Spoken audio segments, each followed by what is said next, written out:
wabarakatuh. Perkenalkan, nama saya Adam Al-Fazri. Di sini saya akan menjelaskan apa itu media transmisi.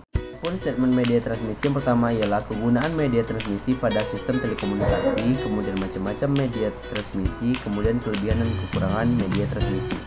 Media transmisi menjadi dua. Yang dominan dipakai ialah sistem gelombang terpadu menggunakan media fiber kabel, fire cable, coaxial cable, dan optical fiber. Yang kedua ialah sistem radio dengan gelombang elektromagnetis melalui satelit. Contohnya, siaran TV atau percakapan telepon melalui satelit gelombang mikro. Contohnya, komunikasi HP ke B pemancar FM ke radio penner di rumah. Kemudian ada ilustrasi dari media transmisi. Yang pertama ialah dari sisi pengirim melewati kabel logam untuk sampai ke sisi penerima. Kemudian yang kedua ialah dari sisi pengirim melalui kabel optik untuk sampai ke sisi penerima. Dan ada juga dari sisi pengirim melalui media udara untuk sampai ke sisi penerima. Kemudian di sini juga kita akan membahas tentang kabel twisted pair. Total pelemahan tergantung pada panjang kabel. Pelemahan juga tergantung pada frekuensi akan meningkat dengan bertambahnya frekuensi. Untuk mempertahankan agar pelemahan isyarat tetap rendah, maka diperlukan equalizer. Kemudian yang ketiga, banyak digunakan pada sistem komunikasi di jaringan akses menuju jaringan lokal akses tembaga, seperti kabel twisted pair ada dua.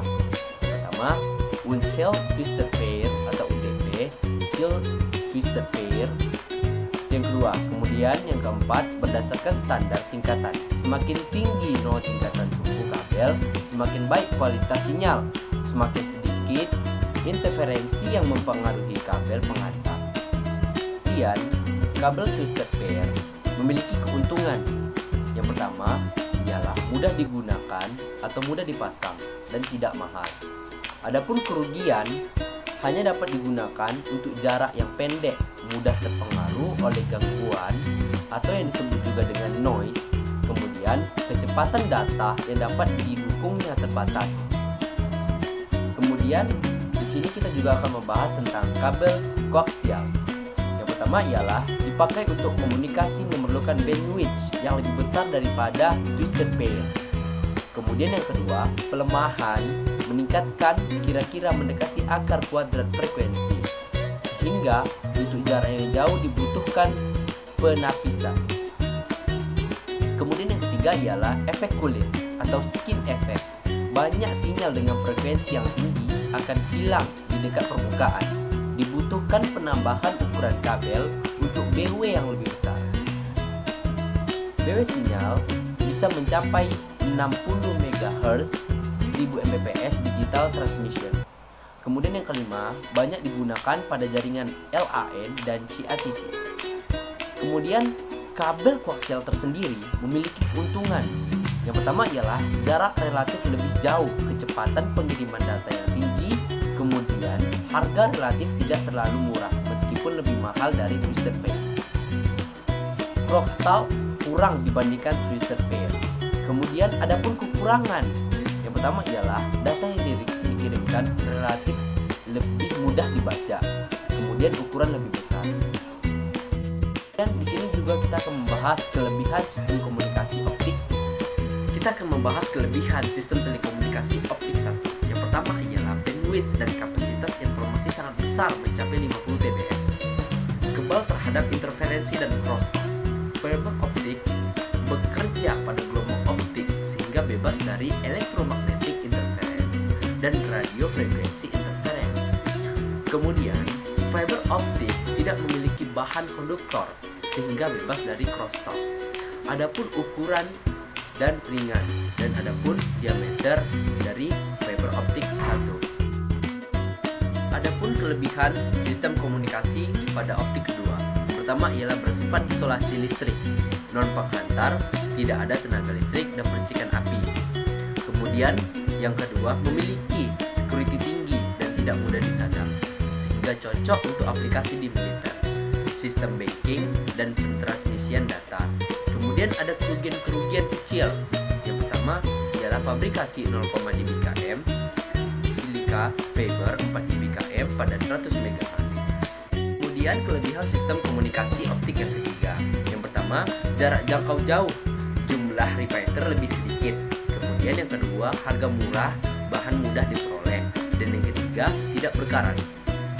Adapun jenis serat optik, yang pertama ialah step index single mode dan step index multimode dan grade index multimode. Kita yang pertama akan membahas tentang step index single mode. Step index single mode ini yang pertama ialah diameter core sangat kecil dibandingkan dengan ukuran claddingnya. Kemudian yang kedua, cahaya hanya merambat dalam satu mode saja, yaitu sejajar dengan sumbu serat optik. Adapun yang ketiga, digunakan untuk transmisi data dengan bit rate yang tinggi. Adapun yang kedua ialah step index multimode. Yang pertama, indeks bias core konstan. Ukuran core besar dan dilapisi cladding yang tipis. Dan kemudian yang ketiga ialah penyambutan kabel lebih mudah karena memiliki core yang besar dan terjadinya dispersi. Dan kemudian hanya digunakan untuk pendek dan transmisi data bit rate yang terlalu rendah. Kemudian yang ketiga ialah grade index multimode. Core terdiri dari sejumlah lapisan gelas yang memiliki indeks bias yang berbeda. Indeks bias yang tertinggi terdapat pada pusat core. Cahaya merambat karena difraksi yang terjadi pada core sehingga rambatan cahaya sejajar dengan sumbu serat. Kemudian yang ketiga ialah dispersi minimum. Dan yang keempat, harga lebih mahal karena proses pembuatannya lebih sulit. Kemudian di sini saya juga akan membahas tentang transmisi gelombang radio. Gelombang radio merambat di udara bebas dengan kecepatan 3000 km per detik atau sama dengan 3 kali 108 meter per detik. Informasi yang ditumpangkan melalui gelombang-gelombang radio yang dipancarkan oleh suatu pemancar atau transmitter dan diterima oleh pesawat penerima atau receiver. Kemudian yang ketiga ialah media transmisi radio dapat diklarifikasikan ke dalam. Yang pertama ialah transmisi terestrial dan transmisi satelit. Sekian, terima kasih. Itu saja yang bisa saya sampaikan. Mohon maaf bila ada kekurangan. Wabillahi taufiq wal hidayah. Wassalamualaikum warahmatullahi wabarakatuh.